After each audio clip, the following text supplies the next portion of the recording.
Hello everyone and welcome. It's episode 2 here of our Warden stamina tank experience. Now we have not long started, not long at all, and in this episode a few handy tips and tricks, and hopefully our first dungeon, fulfilling our role, of course, as stamina Warden tank. Now, hopefully I plan to run that at level 10, but at the moment I am level 4, so now I'm going to share with you just some handy hints with regard to leveling gear. And you can do this on any class, any race, etc. It's just the normal for what I do, just a few things changes. So, first of all, we've just ticked over to level 4. Now, I have other tunes that are maxed out on all crafts pretty much, but as long as you know training or you have access to it through guildmates, friends, etc., it's a very good idea to equip yourself with some training gear. So, what I've done here is I've got 5-piece heavy blue training. It doesn't have to be blue. I have plenty of mats and I'm willing to make them blue. You can make them green or white. You can leave them as white. The training trait is very, very powerful, especially when you have it on all of your gear. Now people say, oh, infused is better or divines is better. At level 4, guys, it doesn't really matter, honestly. And we're not going to be at level 4 for very long. I plan to be getting rid of this gear probably within an hour or two. It's actually a bit of a waste, but never mind. You know, it's only mats. So I'm running.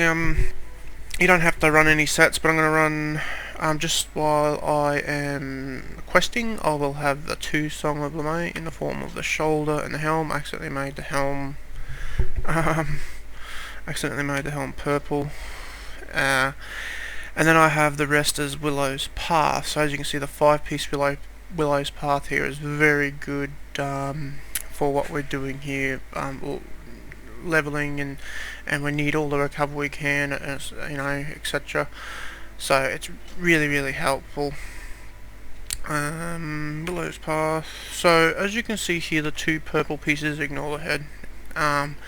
This one here is light training. So we've made light, and this one here is medium. We've made these 2 purple. Why? Because it gives us 10% experience gain as opposed to 9%, or if it was white it would be less again.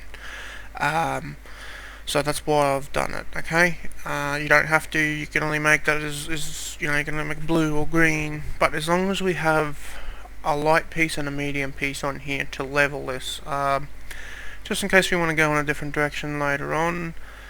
But it's just good practice to level all the stuff you can. So let's go ahead and keep adding stuff here. Here, looking pretty good, aren't we? An Imperial Argonian. And exactly the same for the weapon. So we have training here. We got more Willow's Path. This is well and truly overkill, but I have the mats.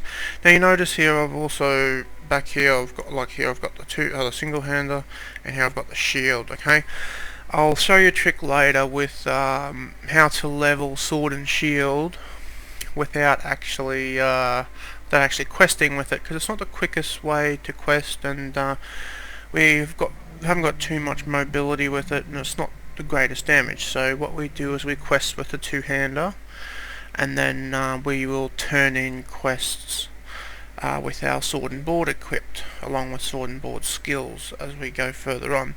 And this will change obviously once we hit level 15. We gain access to the back bar, and we can just simply swap bar to turn in our quest. I'll show you that a little bit later on, and how it works out well, and how it's a good balance. And another good thing at this stage is fishy sticks to help keep your health up. If you're getting a bit of a poo moment, the extra health really, really does help. And I've just made up to level 20, just in anticipation for the future. Okay guys, we'll keep going with the video and a few extra tips and tricks, and hopefully we can smash out our first dungeon. Okay, let's get to it.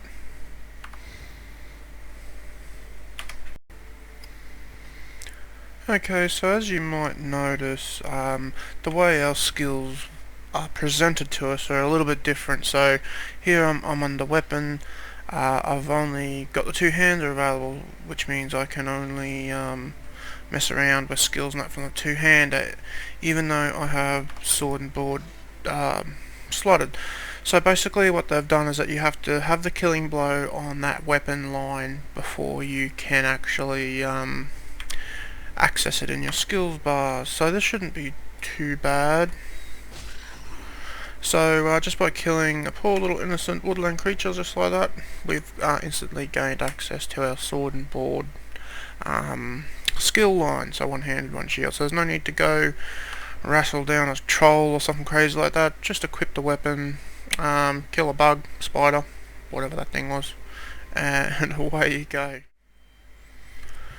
Okay guys, so as I said before, when turning in your quests, you have the weapon, your off weapon, something that you didn't want to use for questing and for your general DPS or leveling, whatever you may be doing, but something you'd like to level anyway.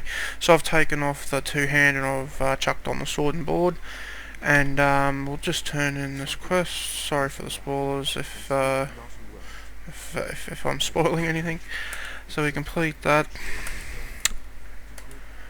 and get all that to later, and then that should have leveled up our yeah, so we've actually leveled sword and board to level 4 from level 1. Puncher is leveled right up, well, leveled to level 3, and we've actually unlocked low slash as well, so very, very good. Just a handy tip, guys, to remember. Keep that in mind. At the end of, by the time you get to level 30 or 40, it may mean that you're halfway to maxing out another weapon line, so to speak. So yeah, just keep that in mind.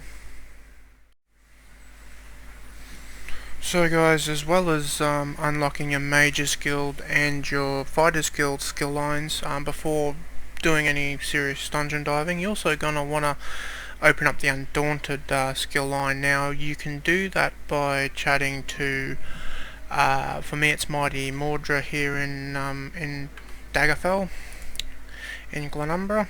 So Daggerfell and the Rosy Lion. For other factions it'll be in your starter zone, so Oridon and Stonefalls, okay? So those are going to be where you'll find in a bar somewhere in those starter zones. So just by purely chatting to Mordra here, done this a dozen times, you can always pause if you wanted to read it.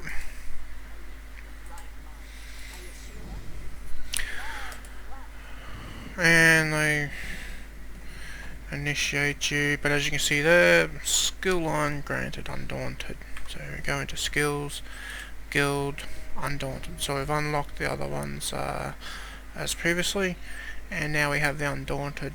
Now the Undaunted is important to unlock it early because you improve this skill line by completing dungeon achievements and stuff like that. So and it's regarded as one of the slowest skill lines to level. So the sooner you unlock the skill line and start it ticking over, and you want to do that before you start doing any public dungeons, bosses, etc. I think bosses might be Fighter's Guild, but yeah, you get the point. And as you can see, we're almost level 10 here. So yep, a good tip: get that unlocked as early as you can. Another thing to mention here really quickly that I almost forgot is always talk to the other members of the Undaunted here, because I will unlock certain certain parts on the map. So shout this young lady a drink, why not? And I'll mark certain things on the map.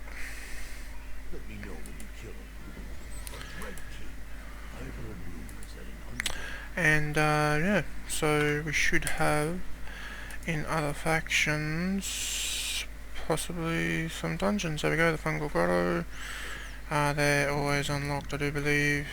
Yep, and the Banished Cells. So yeah, that's how you get access to those dungeons. That means you can actually port there, whether before they weren't actually on the map. So Always talk to the members of the Undaunted as you go to every new zone. Generally every zone has a bar with members of the Undaunted team there, so talk to them and you can unlock the next tier of dungeons. So yeah, almost forgot that one. So we finally made it to level 10, not that it took us too long. Just questing, like I said, enjoying the questline here in Vardenfell quite a lot, getting quite immersed, which is really good. Enjoying the Warden class, yes I am, it's something different. Quite enjoying it, and already I can see that things are, yeah, it's going to be a pretty strong tank. It's everything I'd kind of hoped for so far, but only level 10, so realistically can't really expect too much of it just yet. Things to note here, we have been turning in all of our major quests with the one hand and shield equipped, along with a couple of abilities. And that's got us to level 9, so yeah, it's not too bad, but we have been doing all our killing and dirty work with a two-hander because it's quicker, have a gap closer, decent damage, as much damage as you can hope for at level 10 and under, but it's level 12, so that's quite interesting. So the one-hand and shield by all means isn't quite up to level 12, but it's not too far behind just by turning in the major quest lines here, so that's quite interesting. So this is going to be pretty much our bar at level 10, like I said, but still it's quite a tanky bar. So we have impaling shards, which I haven't morphed yet. Obviously skill points are an issue at this level. So as you can see there, it gives us a bit of CC, bit of crowd control, self heal here. We're going to heal ourselves for 4,000 health. That'll scale possibly when we get into dungeons. This is our, I've morphed this already, this is Ice Fortress, very strong ability, so boost everyone's physical and spell resistance by quite a fair bit, but also the morph here, Ice Fortress, gives us minor protection, reducing our incoming damage by a whopping 8% for 21 seconds, so that's pretty good. That's going to be a good one. And then the rest is just normal tanking abilities. So Puncher, yet to morph that. Like I said, skill points are a bit of an issue. Just a basic melee taunt, low slash here, helping the group again. If you look down the bottom there, minor maim, reducing the damage, reducing all damage by the boss generally at by 15%. And this one here, Sleet Storm, this is going to be obviously not dealing any damage, we're helping protect the group, gaining major protection there, reducing incoming damage by 30%, so good group buff there. Some passives here, I do believe I've got some passives from the heavy armor line. Yes, I got Constitution. I did unlock this one here, Resourcefulness, so when you drink a potion you restore X amount of your stats back, so this is very handy here. This is what I'm hoping for, a good burst of resources considering the changes in the CP that have come along. But that's going to be it for this video. We don't have enough time to run a dungeon in this video, but that will come next video. I'm not sure what that's going to deliver, especially at my level, and possibly I'm going random. So we're just going to throw ourselves out there, we're going to pug a group, so who knows what it'll bring, but I'm sure you'll see that in the next episode. So thank you very much for watching, guys, and as always, cheers.